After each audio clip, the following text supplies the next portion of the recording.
Gate was 1.3 million. It's the highest grossing sporting event in the arena's history. The we did 4 performance of the nights instead of a fight, no fight of the night. We did Tom Breeze, Stewart, Silva, and Allen. Those guys all got $50,000, so congratulations to them. Who's got the first question?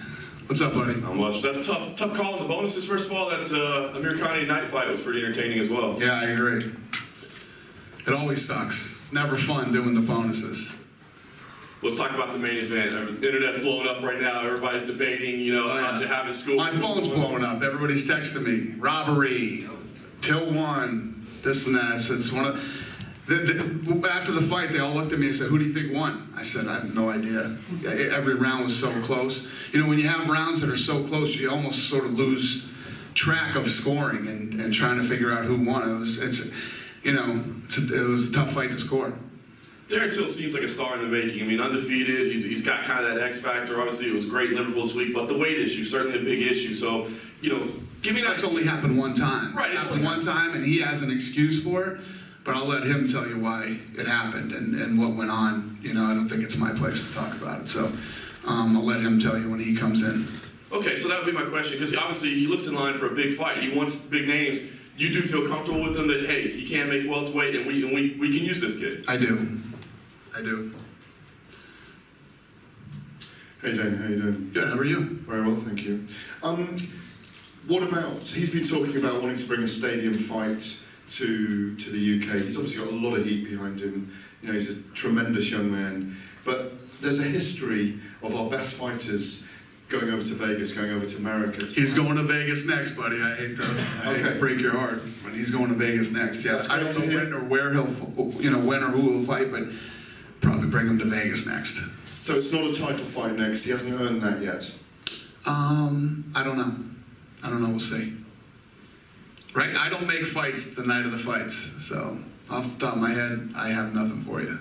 Do you have the feeling that this? It's going to be a groundswell of Brits travelling over like the Irish travel for McGregor, like they did for Ricky Hatton. He's got that kind of working man, blue-collar feel about him. Do you know this guy's going to bring lots of people to America? I don't know that, but I wanted to do this fight here. It's what I wanted. You ask any of my matchmakers, they'll tell you this is the fight that I wanted really bad. And, you know, the atmosphere, nobody supports their people, man, like the English and the Irish. It's incredible. It's very cool to see. It's fun. I mean, the soccer game yesterday is you know, for these two events back to back, and the amount of people, and it's so cool to come over here. We have a whole setup now at the UFC where I can run the shows right from the office.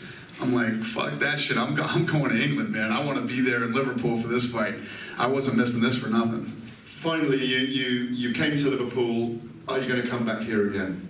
Yes, we will be back to Liverpool again. Thank you very much. Thank you.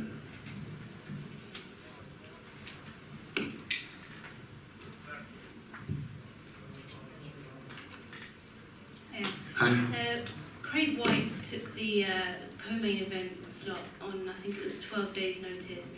Obviously it didn't go his way, but what's his future in the UFC? Yeah, I don't know. You know, he took this fight on short notice. We'll definitely give him another opportunity. I love that. I love when guys step up like that, and we appreciate him. And he'll be back. You know, tonight. You know, he's in his home country. You know, it's tough enough getting those UFC jitters the first time. So let him shake him out and give him another opportunity to come in and perform again. And Neil Magny says that he wants Conora Usman next. Is that a fight that interests you? I am interested in that fight. And you know what? The thing is that Neil Magny is a great guy who always steps up and delivers, and we have a lot of respect for him. So we'll see. I don't know if Usman is going to be next, but we're going to give him something he wants. I get where he's going with that, so we'll get him going in the right direction. We got UFC Hamburg scheduled on July. We got UFC Moscow for September. Are you planning to make a fifth UFC event in 2018? That I don't know yet. You know, we're going to get over there and do Moscow, see how it goes, and then go from there. I'm looking forward to that one too. There was talk of you having a meeting with Conor McGregor in Liverpool. Was that supposed to take place at this event, or was that behind closed doors? I thought that was going to be the first question I got when I walked in. I'm proud of you guys. Slow build-up. Yeah. Conor and I are going to meet in Vegas. You're going to meet in Vegas? Yeah. And what is the situation with you two? Are you on good terms at the moment, or is that to be decided when you meet? Yeah, I mean, he and I haven't seen each other since New York, so we haven't seen each other, we haven't talked, nothing, so we need to get together soon. I mean, I've been hearing he's been in training. Are your thoughts right now on getting a fight booked with him before the year is over? Is that something that fans can expect? It depends on what goes on with him in New York in June. Okay. There are 4 Italians now in UFC, Hey. and hi. There are 4 Italians now in UFC. Do you think that could be something, an event, maybe next year in Italy? In Italy? Yeah. Yeah, well, you 4 know, Italians now. we're starting to get some Italian guys now, so Lorenzo Fertitta's probably happy. He's been waiting for that for 20 years. But yeah, I would love to do an event in Italy. Would love to. And to do these events in these different markets, you can go there without having, you know, people from that area, but man, it helps. It helps when you have some good fighters, some good talent from the area, and we're starting to get some guys, so yeah. Cool. First of all, Derek, thank you for bringing a great event over to the UK again. Thank you. Obviously, the successor tonight, would you consider showing obviously different cities with someone like Tom Breeze being from Birmingham? Would you consider going to a city like that? You got to slow down, my man. Would I be interested in what? Someone with Tom Breeze? So you got Tom Breeze, who's obviously from Birmingham. Yeah, Would look you- great. Look great tonight. It's good to have him back. Would you consider going to Birmingham again? Yes, absolutely. Yes. So, you said that a lot is to be decided on Conor's career depending on how things happen in June. Well, we can't determine anything about what's next for him until June is cleared up. If ideal scenario things go smoothly, everyone's talking about Khabib versus Conor. Would that, like I said, fingers crossed, if things go as planned. Is that a plan for you? I'm pretty confident that that is the fight that Conor wants, and I'm pretty confident that that is the fight that Khabib wants. So, yeah, I can see that happening. And got to ask as well. Last time we saw Alexander Gustafsson, he looked phenomenal. There was the fight with Rockhold was supposed to be happening. That's off the table now, it seems. What do you see for a future for Gustafsson? He's so close, but not. No, we have to get him another opponent. Yeah, we keep him on that card and get him another opponent. Yeah, Rockhold screwed up his shin, so And just off the top of your head, who would that opponent be? no clue. No clue right now. That's what I got to work on when I get home. Okay, thank you. Cool? Dana, Yeah. right in front of you. The ESPN deal. So if you had all the potential broadcast partners on the list, was ESPN and all their platforms number one on that list for you? Obviously, if you look at, ESPN wouldn't cover us, not too long ago, and now we're on ESPN. We're in business with Disney. It's probably the most monumental thing that has happened in the history of this company, in the history of the sport, for everyone. It's big. I don't care how you're involved in this sport, this deal that we just cut is big. So we're going to get 42 events next year. Right. What about UFC Fight Pass? Will we see any events from the UFC on Fight Pass? Yeah, the ESPN deal is just in the United States. Right. So, yeah, Fight Pass is the rest of the world. Right, okay. But will there be any kind of, I suppose, Fight Pass exclusive events? That's probably what I meant. I think so, yeah. Okay. And, look, it's been nice to get 2 events here in England this year. I agree. In London and in Liverpool. Yeah. Moving forward, is that something that perhaps we can expect? You've got, Bisping still perhaps has one more fight left in him. Darren Till now is probably going to be the next big star to carry and be the face of the promotion here in the UK. What can, I suppose, fans and people expect for the UFC's plans specifically here in the UK? Yeah, this has always been a very important market to me, and since day one, this was one of the no-brainers for me. And the sport has grown incredibly here, and we have a lot of stars coming out of this place now. It's, we're going to continue to do what we do. Thanks. Thank you. Dana, you've been a big boxing guy for a long time now, and there are a lot of rumours going around that you've been in discussions with the likes of Mikey Garcia with the launch of Zuffa Boxing. Is there any truth to that? And how serious are you looking to become a promoter in the boxing game? Yeah, no, that is true, and Mikey and I have got together a few times, and I like him a lot, and he likes us, and you know, we'll see what happens. I have obviously been crazy busy on this television deal. You know, we were the clock was ticking. We were down to like 7 months right now until we moved from Fox to ESPN. So that thing was a huge priority. We had to get that thing done, and then that'll free up some time for me to focus on other stuff that I want to do. Would that affect your status with the UFC? Because it seems like you're running on short time as it is. You can't You got fit that more, right, brother. You need to fit more hours in the day.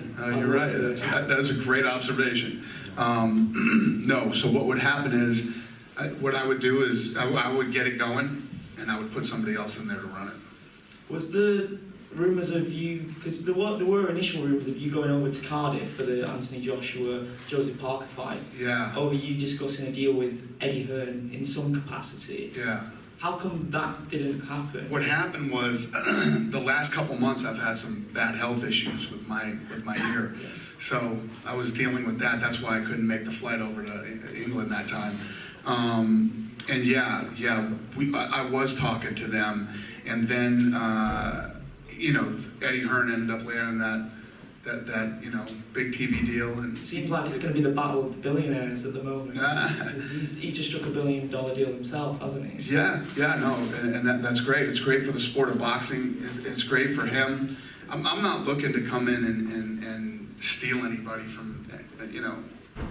I'm another guy who can offer some money, and you know, if anything, it's great for the boxers, you know. And you know, I'd said many times that I thought he was the most marketable guy in the world. Good-looking kid, you know, big, strong guy, and you know, Eddie Hearn handled his business and you know, got him straight. So it's all good. I'm not out there trying to steal anybody from anybody.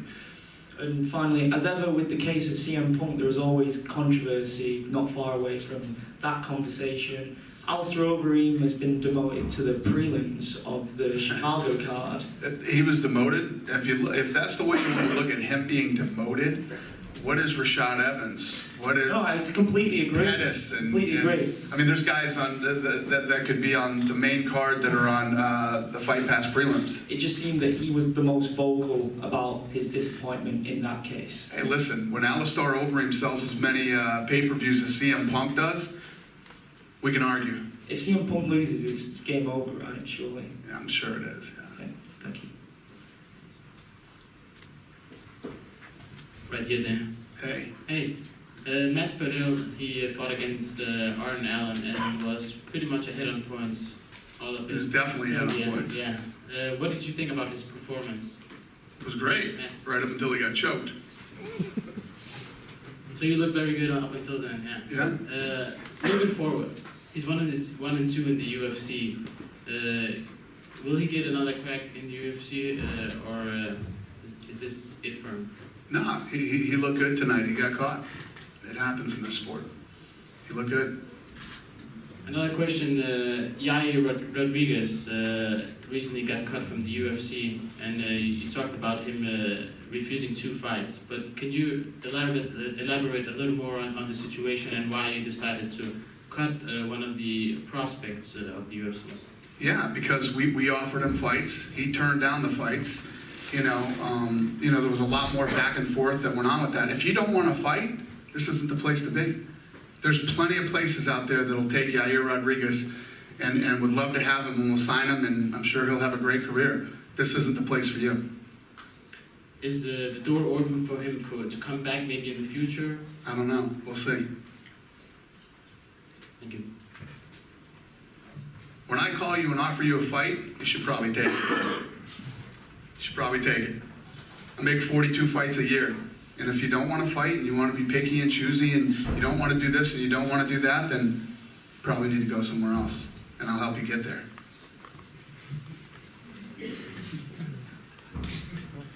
Dinah? Over. Yeah? Over. Yep. Danny, just going back to what you were saying about Anthony Joshua, how serious was the $500 million offer being rumoured at the time that you were willing to offer Anthony Joshua? Was that serious? Was that what? Was that a serious offer of $500 million? I never made him an offer ever. So where did the $500 million quote come from? Thin air. I never made him an offer ever. We were supposed to meet. We never met. We never talked money. We never did anything. Are those all numbers that could have been used to prize Anthony Joshua away from Eddie Hearn and Matchroom? If what? Say that again? Are those the sort of numbers that it would have taken to take Anthony Joshua away from Matchroom and Eddie Hearn? Well, I don't know. That isn't even really the kind of deal I was looking to structure. Because when we talked, he had told me that he was going to stay with Eddie Hearn. He told me he was going to stay with Eddie. He was never going to get rid of Eddie Hearn. And that was never the plan. It was never like I was trying to move in and steal him from Hearn. The deal is that I felt that we could add a lot of value to them in the United States. So we could cut some kind of a deal for the U.S. You know, he's big in England. Everybody knows who he is in England. And I have the machine to make him big in the United States. That was the plan. With the deal Eddie Hearn has with DAZN, this $1 billion deal, is it something that you'll look to perhaps work with Eddie with?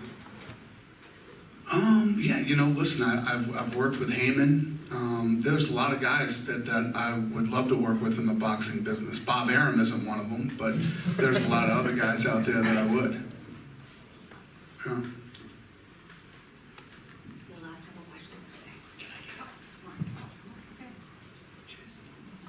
Dana, obviously Darren Till is the guy who's going to grab all the headlines this weekend.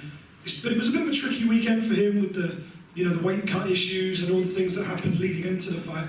Talk to us about Stephen Wonderboy Thompson and how he conducted himself during that process and your dealings with him and his camp during that tricky spell. Because he could have been quite within his rights to have said, do you know what, I'm not going to take this fight now. Absolutely, he absolutely could have. And him, his father, his camp, all absolute professionals, and I have nothing but respect for them. They, believe me, there's plenty of guys on this roster that would have bailed on that fight, and I have a ton of respect for him, and obviously we'll do everything we can to give him what he wants and in his next fight. What do you think might, obviously without naming names, because you don't do that in press conferences, but he fought his number one contender, fought a guy lower in the rankings than him, and has lost a decision. There's an interim title fight doing the rounds. There's obviously Tyron as a world champion. What do you think the next logical move is for Stephen Wonderboy Thompson now after today? There's still a lot of guys in that division that we'll see where he ends up in the rankings, but there's still a ton of guys for him to fight in there. And he lost twice to the champ. So he's it's one of those situations where you got to take on all comers. He doesn't have a title shot lined up anytime soon. And but now that he's fought this fight, he could fight another one of these guys and get right back to the top again immediately. He's talented enough. And one more from me. You've got an active champion in Tyron Woodley who's looking to come back. You've got an interim title fight in the makings that's coming up soon. Is the plan to convert that interim title into a unified title, or are you going to give that a bit of a life of itself as well and try and perhaps look at Darren as a potential interim champion and stick him in there with the winner of that fight? I honestly don't know right now. Right now, get home, play out the rest of this month, see what happens in these fights that are coming up, and then we'll figure out what's next for Till and for Wonderboy. Cool? Just one last one for me. Down at the front here, Dana. To your right. Hey.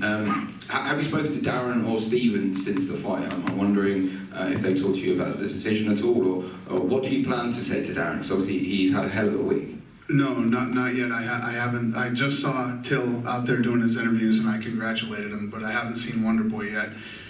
And you know, I'm sure because there's so much controversy over the decision both ways. I'm sure I can assume what side you know they're feeling right now. Like he got the hometown decision, but there were a lot of messed up decisions on this card tonight. I mean, some of the scores on some of these fights were absolutely ridiculous. So I have to have Ratner take a look at that when we get back to Vegas, some of these scores tonight. But I honestly, you know, I always tell you guys the truth, good or bad, and it always gets me in shit with the fighters, but at the end of the fight, I honestly didn't know. I was like, I don't know, man, this fight can go either way. All the rounds were so close, and you know, when your style is counterpunching, and both guys were sort of counterpunching, but Till did keep moving forward the entire fight and was pressing the action, and you know, there's so many different things, and people judged in different ways, so tough fight to score. Daniel, right over here. Hey, buddy. Recent development that happened in the MMA world was Chuck Liddell announcing he's coming out of retirement and possibly working with Oscar De La Hoya. Right. I know initially you weren't the biggest fan of such a pairing happening. What's your thoughts now that Chuck has officially announced that he's coming out of retirement? Well, I said this before, I hope he's coming out of retirement to be partners with De La Hoya and not to fight. I hope he doesn't fight. And perhaps do you think that Oscar is, what's the word I'm looking for, just taking advantage of Chuck and using him as a big name to make headway into the MMA world? I don't know if De La Hoya is that smart. Yeah. He isn't the brightest bulb on the porch.